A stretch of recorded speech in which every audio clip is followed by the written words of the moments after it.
So sige yan daldal ni ano, daldal ni Mike Defensor. Ganon din si Mike Defensor. Pero wala man silang pinafile ng kaso. Ang burden of proof anya nandun sa accuser. O ganon din itong si Toby Chanco. Sigang daldal, bakit hindi niya filean ng kaso?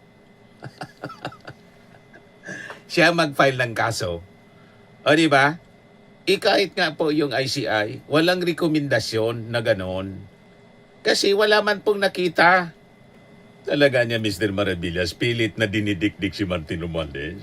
Pilit po nilang dinidikdik.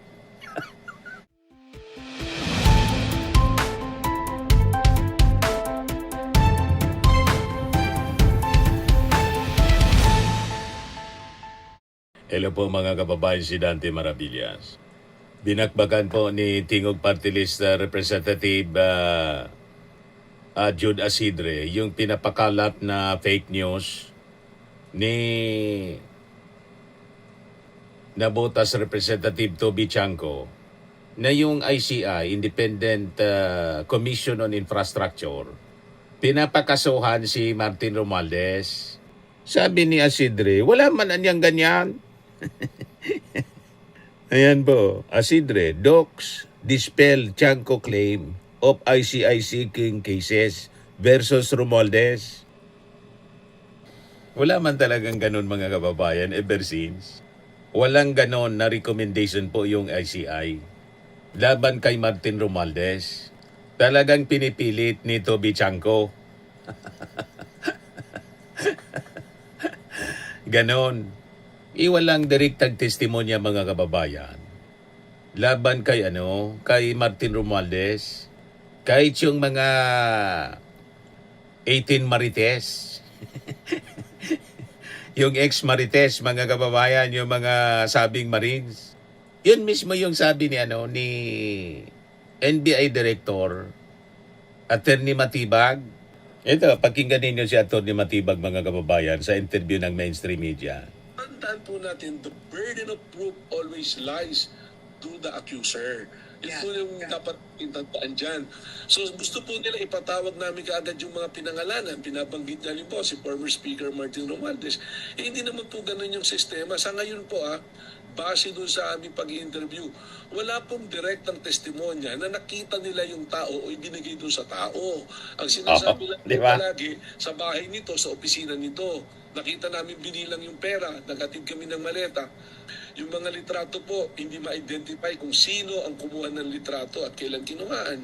Kaya po, meron po mga katanungan. And we will never allow the National Bureau of Investigation to be the tool for a fishing expedition. Kung meron po kayong siguradong pangkaso, sigurado kayo na talagang pwede kaso, i-file po natin ng diretso.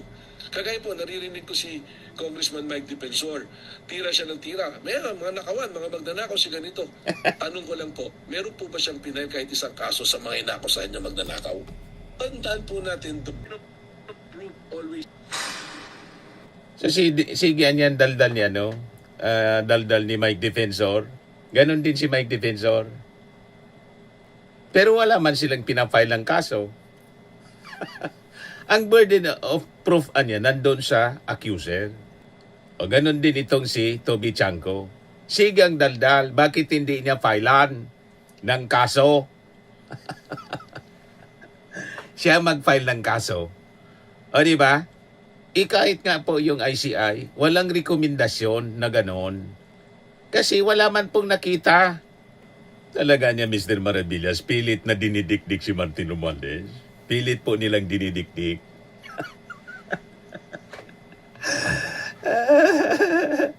Yan sabi dito, Tingog Party List Representative Jude Asidre has again accused Dambotas Representative Toby Chanco of misleading the public when he claimed that charges were recommended against former Speaker Martin Romualdez, noting that documents say otherwise.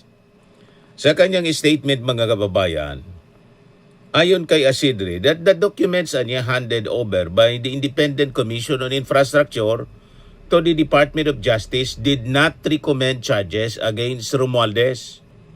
Contrary to what Chanco has claimed, Asidre stressed that the ICI referred its document without finding or conclusion of guilt or liability on the part of former Speaker Martin Romualdez. Ganon nga po yung malinaw na na kwento ng balita. Ayan po yung report mismo ng Philippine Daily Inquirer, mga kababayan. Inquirer siya. Kailan ito? November 25, 2025. ICI, no finding of guilt versus Romualdez in Ombudsman referral. Many times, nireport natin ito, mga kababayan. Yan yung report.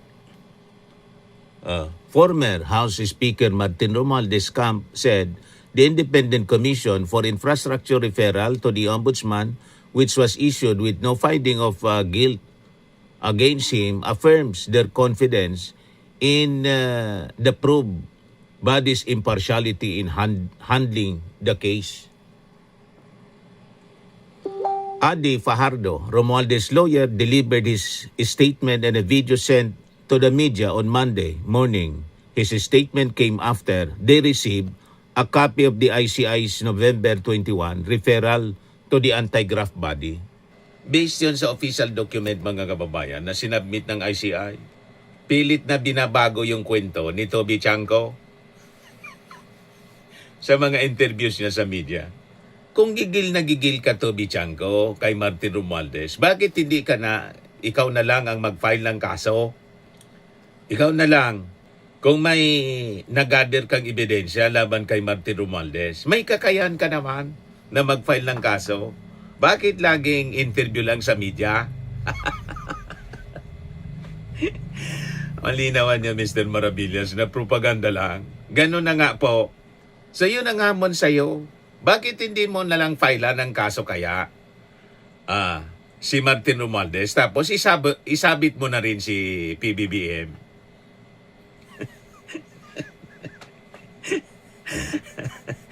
Anyway, lumipat ka na kay Sara.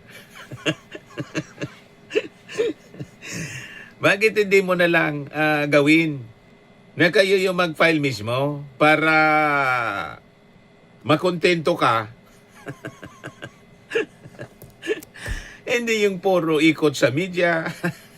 Media hopping yung ginagawa mo. Pa-interview dito, pa-interview doon. Puro lang pa-interview. Kaya sabi ni Asidre, the statement niya from the ICI is important because it is a fact-finding body, and as such, it will be used as a basis by government bodies like the Office of the Ombudsman in conducting its own investigation.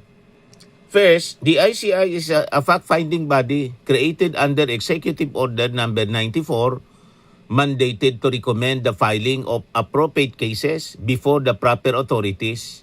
Sabi po ni Asidre, in this case, it made no such finding. Second, the referral was made precisely to allow the Office of the Ombudsman to conduct its own independent investigation because no determination of liability has been made. Sabi po ni Asidre. So bahala na yung ombudsman kung gagawa sila ng investigasyon, basta yung findings ng sinubmit yung findings ng ICI, sinubmit nila sa Office of the Ombudsman. For the reference man lang po, pero walang no finding of guilt. Napakalinaw. No finding of guilt. Hindi nagrekomenda ng kaso tulad ng sinasabi ni Toby Chanco. Hindi nagrekomenda. Nirefer lang yung kanilang findings. Pero yung findings nila, walang findings of guilt. Ginugulo ni Toby Chanco yung kwento. And that is the official document na nasa kamay ngayon ng Ombudsman. Huwag ninyong baluktutin. Ngayon, kung interesado ka na mag-file ng kaso, bakit hindi ka na lang kayo na mismo? Kaya mo man na mag-file ng kaso. Kasuhan mo na si Martin. O di ba? Gigil na gigil ka, ba't hindi mo kasuhan para magkaalaman? kung may probable cause ka na hawak. At ikaw mismo ang gumawa ng investigasyon kung gusto mo. Di ba? May dokumento kang hawak, isubmit mo na sa Office of the Ombudsman para makatulong ka. Pero yung ICI, sasabihin mo na nagrekomenda ng kaso. Hindi totoo yun. Fake news. Walang ganon. No findings of guilt. Yan o, malinaw na malinaw. November 25, 2025. Yung sabi dito sa balita, Isidre's latest statement came after a back and forth between him and Chanco. Last March 17, Chanco claimed that some lawmakers allegedly involved in the flood control scandal are posing for Vice President Sara Duterte's impeachment because they cannot negotiate terms to absolve them of accountability should she become president. Chanco also claimed that items in the 2025 national budget may have been used to influence lawmakers in voting for Duterte's impeachment. An accusation countered by Isidre, who said that they have never discussed such matters even when Romualdez was still House of Representatives Speaker. Challenge siya ng mga congressmen.